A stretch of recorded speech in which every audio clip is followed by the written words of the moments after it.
यही नया कश्मीर है, यही बदलता कश्मीर है जहाँ मानवता का कत्ल होता है, मानवता का कत्ल करते हैं। और आपने हमें इस कानून लाए हैं जिसे आपने हमें मेरी बात सुनिए, मेरी बात सुनिए, मेरी बात सुनिए। आप बैठे कि हम यहाँ पर परमिशन, आपने परमिशन नहीं मांगा, नहीं इस तरफ नहीं उठाते, इस तरफ नहीं उठाते हैं। मेरी बात सुनिए, आप मुझे पॉइंट ऑफ ऑर्डर बताते।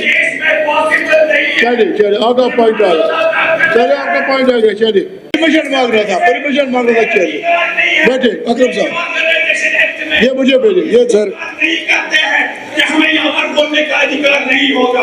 हम इस सदन, ये पूरा हाउस इस पे एक होके कहेगा कि ये जो सेक्शन जिसका ये कह रहे हैं सेक्शन 46 रूल्स ऑफ प्रोसीजर, ऊपर से वो पेपर लाओ दे रहे। तो सर आपका बहुत बहुत शुक्रिया कि आपने मुझे 3 चीजें होती हैं, अहम ग्रांट्स पे बोलने का मौका दिया। इरफान हफीज लोन एमएलए वागोरा करीरी हमारे साथ बात करने के लिए मौजूद हैं और इनके हाथ में आप एक पोस्टर देख रहे हैं और इस पर लिखा है क्या यही अच्छे दिन है। और इस पोस्टर को इन्होंने आज आईवान में भी उठाया था और उसके बाद स्पीकर से बात भी करी और काफ़ी हंगामा उस पर हुआ। सर आपसे जानना चाहूँगा, कल की डेट में कुलगाम के अंदर जब वो लोग सामने आए, 2 डेड बॉडीज़ जब मिली और उसके बाद देखा गया कि एक DYSP जो है वो किक मार रहा है एक लेडीज़ को, किस तरह देखते सब? हमारा यही तो सवाल है कि इस सरकार से, भाजपा के लोगों से, खुसूसी तौर भाजपा के लोगों से पूछिए, क्या यही अच्छे दिन हैं? क्या यही बदलता कश्मीर है? क्या इसी से जो आपने कहा था दिल की दूरी और दिल्ली की दूरी होगी?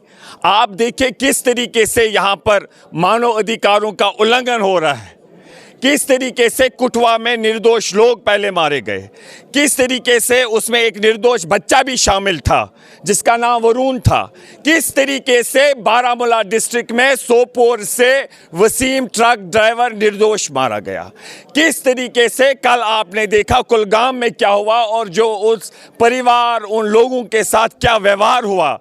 हम इन्हें कहते क्या यही नया कश्मीर है? क्या इसी नए कश्मीर के आपने हमें सपने दिखाए थे? क्या इसी नए कश्मीर के लिए आपने एक ऐतिहासिक स्टेट को यूटी बनाया? क्या इसी नए कश्मीर के लिए आपने हमारे रियासत का विभाजन किया? क्या अब तो जुल्म अत्याचार इतना है कि इन्होंने ऐसे कानून प्रोविजंस लाए हैं कि इस सदन में आप बात ऐसे मुद्दों पे नहीं कर सकते हैं कि जहां पर मानव अधिकारों का उल्लंघन हो, वहाँ पर आप ऐसी बात नहीं कर सकते हैं। तो मैं समझता हूँ कि ये जो है ये अन्याय है, ये जाति है। हम इनसे पूछना चाहेंगे कि ये गांधी जी का देश है। हम इनसे गुजारिश करेंगे हर समस्या का समाधान बातचीत से हो और ये जुल्म, ये अत्याचार, जो ये इंसानियत का कत्ल हो रहा है, इसे रोकिए। आपने वादा किया था कि 5 अगस्त के बाद यहाँ पर शांति होगी। यहाँ पर चाहे हमारा कोई भी, चाहे वो हमारा वर्दी में कोई हो, चाहे सिविलियन कोई हो, अगर कोई भी मरता है, एक माँ अपने लाल को खोती है, एक भाई भाई को खोता है। तो हमारे बहुत महत्वपूर्ण प्रश्न है इस सरकार से, जवाब दीजिए हमें इस पे। क्या यही बदलता कश्मीर है? क्या यही नया कश्मीर है? क्या इसी कश्मीर के आपने हमें सपने दिखाए थे? क्या इसके बाद टारगेट किलिंग्स नहीं हुई? क्या मेरे कश्मीरी पंडित भाई वापस आए? इनकी भाजपा वालों की झूठ की राजनीति। इन्होंने कहा था 15 लाख काला धन आएगा, आया वापस? ये नीरव मोदी को नहीं ला पाए, काला धन क्या लाएंगे? इन्होंने क्या कुछ नहीं कहा था। 2 करोड़ नौकरियां कहाँ है? वो अमेरिका से हमें घसीट के बाहर निकाल रहे हैं और ये कहते हैं हमारी विदेश नीति बहुत अच्छी है।